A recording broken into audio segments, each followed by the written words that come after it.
Hello नमस्कार, cricket next में आपका स्वागत है और मैं हूं आपके साथ अनिमेश नाथ। सूर्य कुमार यादव आजकल अपनी बेहतरीन बल्लेबाजी से ज्यादा अपनी खराब फॉर्म को लेकर चर्चा में हैं। अब लेकिन उन्हें एक ऐसे खिलाड़ी ने सलाह दी है जिनसे कई बार उनकी तुलना की जाती है। अंतर्राष्ट्रीय क्रिकेट में मैदान के हर कोने में छक्कों की बारिश करने वाले मिस्टर 360 डिग्री यानी एबी डिविलियर्स ने सूर्य कुमार यादव को एक बड़े कमाल की सलाह दी है। एक तरह से देखा जाए तो सूर्य कुमार यादव को एबीडी के उत्तराधिकारी के रूप में देखा जाता है। एबीडी के बाद अब स्काई को मिस्टर 360 के नाम से जाना जाता है।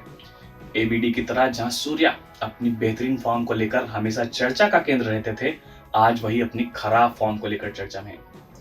ऑस्ट्रेलिया के खिलाफ ओडीआई सीरीज में स्काई के लगातार 3 डक अभी भी लोगों के जहन में ताजा हैं।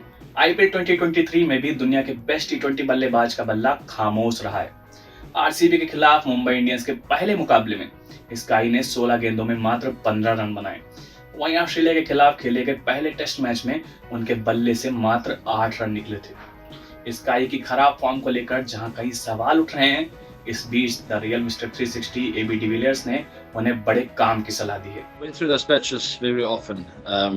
Not very often, a lot of times in my career, and it's something I can write a book about. To be honest, it's to be out of form is something I've always feared so much. And when I was in form, I always respected the fact that my next bad knock could be just around the corner. So when I get in, make sure I keep going and work hard at my game. And I very clearly remember at the IPL, when I had 1 or 2 bad knocks in a row, I would start getting anxious and feel like, you know what, I'm very close to being in bad form here. I've got to quickly get out of it, you know.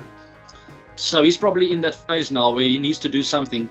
But the secret of it all is not to panic and not to change your game plan. He's got to stick to what's been working for him over the years. Yes, maybe he can try and remember what is my basics, what did I do very well when I was just consistently scoring runs, because obviously he took his game to a completely different level, and it's not a bad thing just to come back a level down again, spend a bit of time there again before you pop out again. You can't always score 140 balls. It's not always going to happen.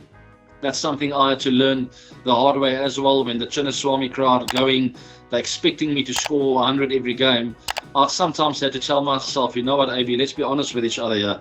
You're not hitting the ball very well today. Make sure you just get a runner ball and veer up the strike, or just get someone else on, you know. And then slowly but surely I get one good shot and then I'm back in again.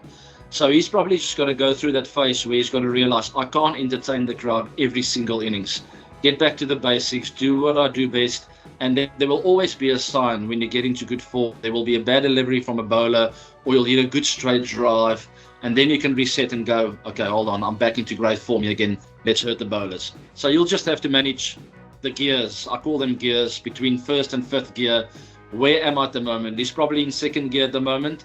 Respect the fact that you're in second gear. Find a way to get to third gear, and then you can push from there. दरअसल ABD का कहना है कि sky को अभी भी अपने natural game के साथ स्टिक करना चाहिए। खराब फॉर्म के बारे में बात करते हुए एबीडी ने बताया कि मैं भी अपने करियर में कई बार इस दौर से गुजरा हूँ। उन्होंने यह तक कहा कि वे अपनी खराब फॉर्म के दौर को लेकर एक किताब तक लिख सकते हैं। उन्होंने आगे कहा, फॉर्म से बाहर होने का डर मुझे हमेशा सताता रहता था, और जब मैं अपनी अच्छी फॉर्म में होता भी था तब भी यही सोचता रहता था कि खराब फॉर्म कभी भी दस्तक दे सकती है।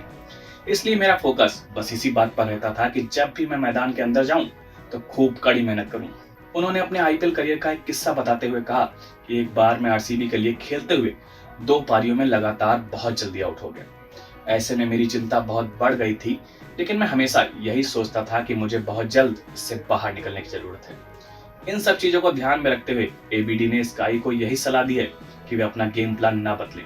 उन्होंने कहा, स्काई ने बीते सालों में अपनी बैटिंग पर बेहतरीन काम किया है, उन्हें इस पर टिके रहना होगा। उसे अपनी बैटिंग में इंप्रूवमेंट के लिए यह ध्यान रखना होगा कि वह ये चीजें याद रखे कि उसके बेसिक्स क्या हैं, और वह जब लगातार बड़ी पारियां खेल रहा था तब उसने अपनी बैटिंग में क्या अच्छी टेक्निक्स अपनाई थी। एबीडी ने स्काई की तारीफ करते हुए यह भी कहा कि वे अपने गेम को एकदम अलग स्तर पर ले जा सकते हैं, और यही उनकी खूबसूरती है। अब देखते हैं कि एबीडी की ये सलाह स्काई के कितना काम आती है, और मुंबई इंडियंस के अगले मुकाबले में स्काई कुछ धुआंधार शॉट्स खेलते हुए दिखते हैं या नहीं। तब तक आप देखते रहिए क्रिकेट नेक्स्ट, क्योंकि यहाँ पर आपको मिलता है क्रिकेट से जुड़ा हर अपडेट। आप हमें सोशल मीडिया प्लेटफॉर्म्स पर भी फॉलो कर सकते हैं। और हाँ, हमारे YouTube चैनल को लाइक और सब्सक्राइब करना बिल्कुल भी मत भूलिएगा। धन्यवाद।